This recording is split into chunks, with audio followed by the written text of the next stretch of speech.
Joining me now is the inimitable MP for Lichfield, Michael Fabricant.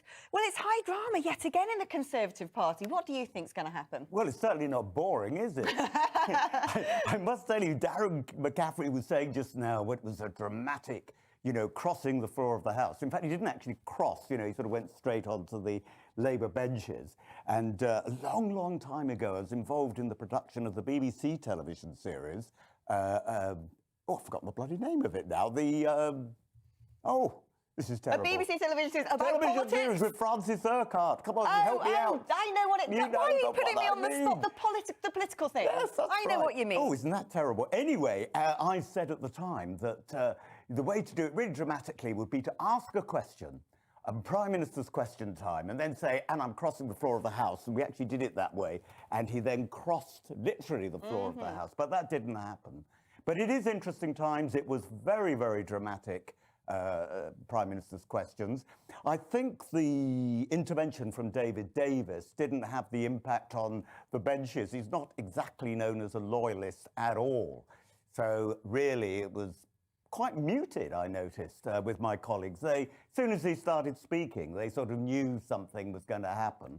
And it wasn't a particularly original way that he asked for the resignation. Still, not helpful, though. Do you think this is a case of some Tory MPs are sort of licking their fingers, putting them up in the wind and thinking, House of Cards, there we are. What direction is it going? Should I jump? Should I stay? Should I back Boris? What's best for my own future? Now, you've been a party whip. You know this game. What's going on? Because we're hearing lots of briefings to the papers about the new intake, are the most scared, they're quaking in their boots. But that's natural. You've got 109 new MPs who haven't really been in the House of Commons for a couple of years since the last election because we had lockdown. A lot of them were locked away in their own constituencies, as indeed I was. So they've had very little experience of the House.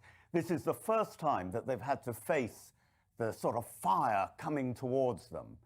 And it's also worth bearing in mind that the local Conservative associations, that's the local party, in some of these red wall seats are incredibly small. So like in Lichfield, we've got 250, 300 members, and we're a very well-established branch.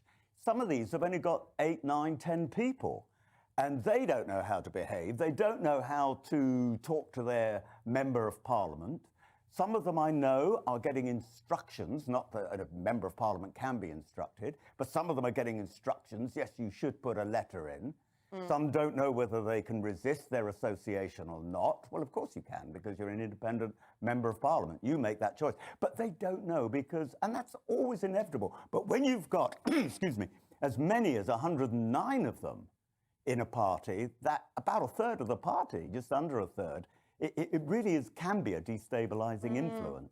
But then, everyone's saying, well, we must prevaricate, let's wait for the Sue Gray report. I mean, that's creating a lot of jeopardy, isn't it? Because now he's going to live or die by whatever is said in that inquiry. Well, I have to laugh, by the way, about Christian Wakeford, who has defected across the Labour, because he was a co-sponsor of a bill in Parliament which said that if anyone crosses the floor of the House, they should call an immediate by-election. Is that right? So I challenge Christian Wakeford. That's what you were saying only a few months ago. Will you now call that by-election that you wanted to make law in your bill? We'll see whether he's a hypocrite or not. Well, yeah, the Tories have said, haven't they? Don't worry, we'd win that seat back. Well, I don't know if they will. I mean, for myself, I'm busy with the Erdington by-election, sadly caused by the death of the Labour MP there. So if there is a by-election, I hope it's going to be after Erdington, because we don't want too many in one go. Now, is this a bump in the road? Is this a blip for Bojo, or is this the Downing Street curtains are being taken down? Well, it was always scheduled that next Thursday there was going to have to be a review of COVID restrictions. Now, the London School of Hygiene and Tropical Medicine last week, and only yesterday, I think it was, the Deputy Director of the World Health Organization said that the United Kingdom could be the first country in the Northern Hemisphere to come out of the COVID pandemic, which is quite something. And I just wonder if in 3 months' time, if Boris Johnson is still there, and I hope he is still there, because frankly, it's going to be tricky anyway to win a general election after 14 years of being in government. And I think you need someone like Boris to counter Keir Starmer. But if in 3 months' time he's still there, I think people will be saying, what was all this about? Actually, we're now out of, there could be, God forbid, there could be a war in the Ukraine. We'll be out of COVID. Whatever happens, it's going to be a very different climate. I mean, there is a feeling that, perhaps Boris Johnson hasn't been able to exhibit what his legacy would be and make good on those Brexit dividends because of the distraction of the pandemic.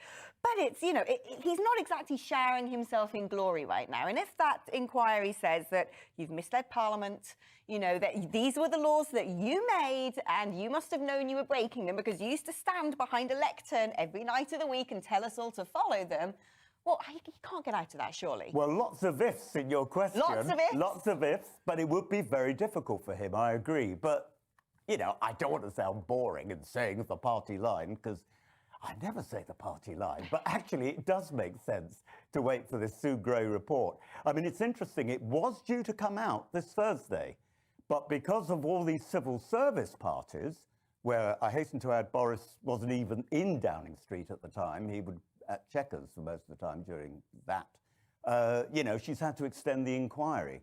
So, as you know, she's interviewing Dominic Cummings. That'll be fun. And she's also interviewing loads of middle-ranking civil servants as well as senior civil servants to try and get to the bottom of this drinking culture. But you know what?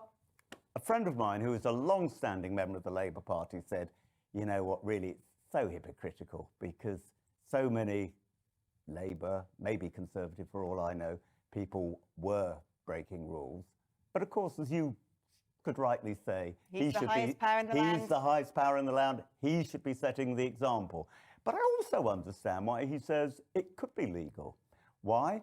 Because the Downing Street garden is an integral part of the number 10 Downing Street complex, over 100 offices. The wheelie suitcase full of booze. I mean, that's not really becoming of a Prime Minister's office, but is I don't think he did. I don't think, I mean, that would be fun, wouldn't it? If you saw pictures of Boris, pulling the suitcase. Yes, because you've seen him, yesterday morning, running with Dylan the dog.